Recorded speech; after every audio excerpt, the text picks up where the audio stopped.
Assalamualaikum warahmatullahi wabarakatuh.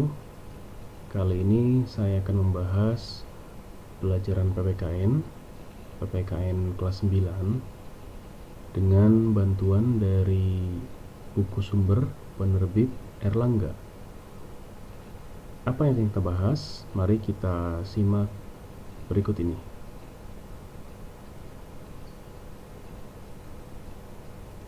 Kali ini saya akan membahas bab 3, yaitu mengenai kedaulatan Negara Kesatuan Republik Indonesia. Tujuan pembelajaran pada pembahasan ini adalah mengenal serta memahami ketentuan tentang bentuk dan kedaulatan negara sesuai dengan Undang-Undang Dasar Negara Kesatuan Republik Indonesia tahun 1945. Menumbuhkan rasa ingin tahu terhadap ketentuan perihal bentuk negara dan kedaulatan sesuai dengan Undang-Undang Dasar Negara Kesatuan Republik Indonesia.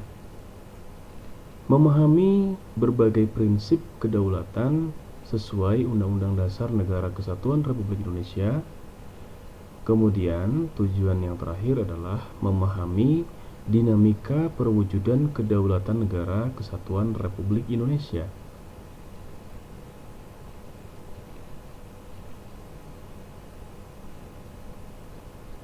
Pertama, ini kita berbicara mengenai hakikat dan teori kedaulatan. Ini Zhang Bodin, ya. Zhang Bodin mengatakan bahwa kedaulatan adalah kekuasaan tertinggi untuk menentukan hukum dalam suatu negara. Jadi kalau kita persingkat bahwa kedaulatan itu adalah kekuasaan tertinggi. Sekali lagi, kedaulatan adalah kekuasaan tertinggi.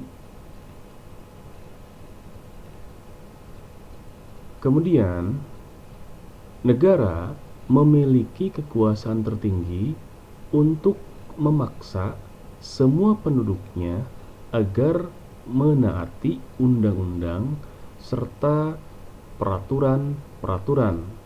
Ini bisa dikatakan sebagai bentuk kedaulatan ke dalam, di mana negara ini mempunyai kekuatan gitu ya, kekuasaan untuk memaksakan kepada penduduknya. Dalam arti di sini memaksakan di sini adalah untuk memaksakan dalam hal ketaatan terhadap peraturan-peraturan. Kalau kita ingat, memaksa di sini adalah salah satu dari sifat negara. Di antara sifat-sifat yang lainnya seperti mengatur, ya. Jadi memaksa, mengatur, itu adalah sifat-sifat dari negara. Berikutnya adalah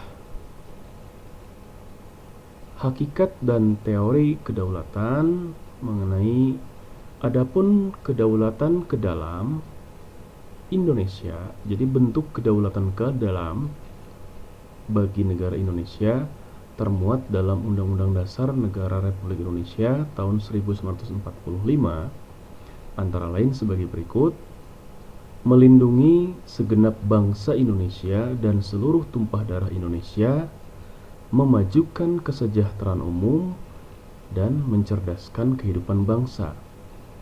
Kalau kita ingat lagi, ketiga poin ini adalah sebagai tujuan dari Negara Kesatuan Republik Indonesia. Jadi tujuan nasionalnya Negara Kesatuan Republik Indonesia, ya, melindungi segenap bangsa Indonesia, kemudian memajukan kesejahteraan umum, dan mencerdaskan kehidupan bangsa. Itu adalah 3 hal dari 4, ya. Jadi keseluruhan tujuan nasional atau tujuan negara itu ada 4, dan di sini 3 tujuan ini masuk ke dalam sebagai bentuk kedaulatan ke dalam. Berikutnya,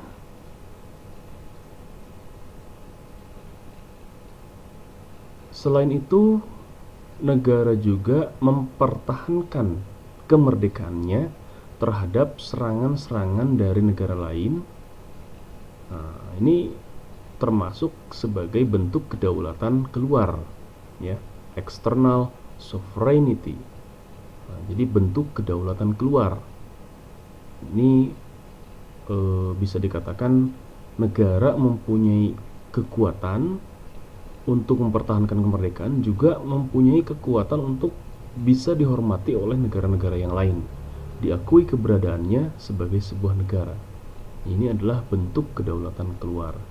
Jadi ada bentuk kedaulatan ke dalam dan ada bentuk kedaulatan keluar. Itu adalah bentuk-bentuk kedaulatan.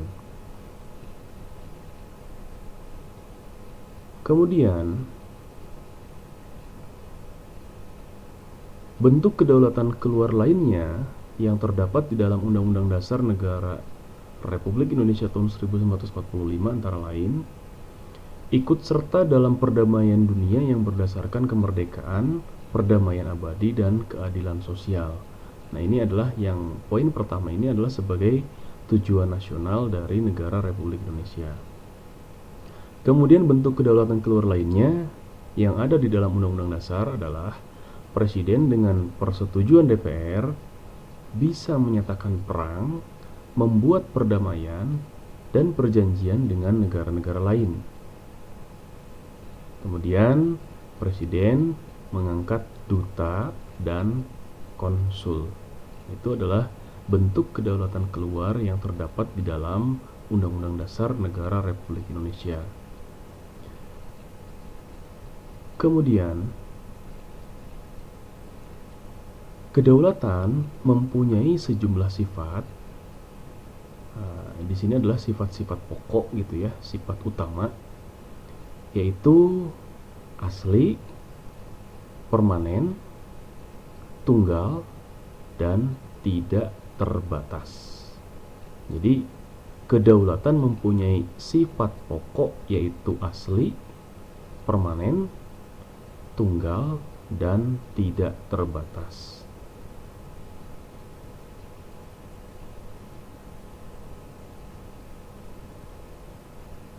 Terdapat beberapa teori kedaulatan antara lain.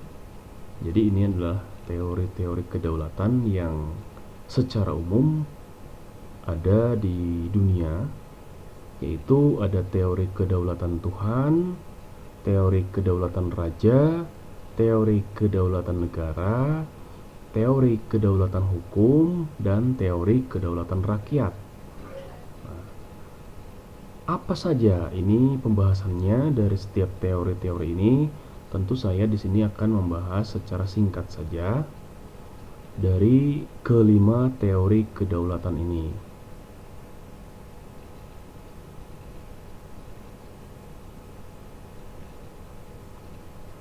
Pertama, teori kedaulatan Tuhan. Teori kedaulatan Tuhan beranggapan bahwa raja atau penguasa memperoleh kekuasaan tertinggi dari Tuhan. Jadi para penganut teori ini menganggap bahwa pemimpin itu adalah titisan dari Tuhan.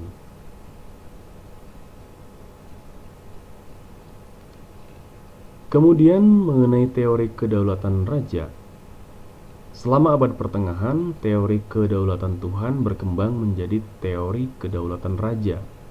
Jadi raja sebagai pemegang kekuasaan tertinggi, karena tadi anggapan sebagai titisan dari Tuhan. Nah, kedaulatan terletak di tangan raja sebagai penjelmaan dari kehendak Tuhan.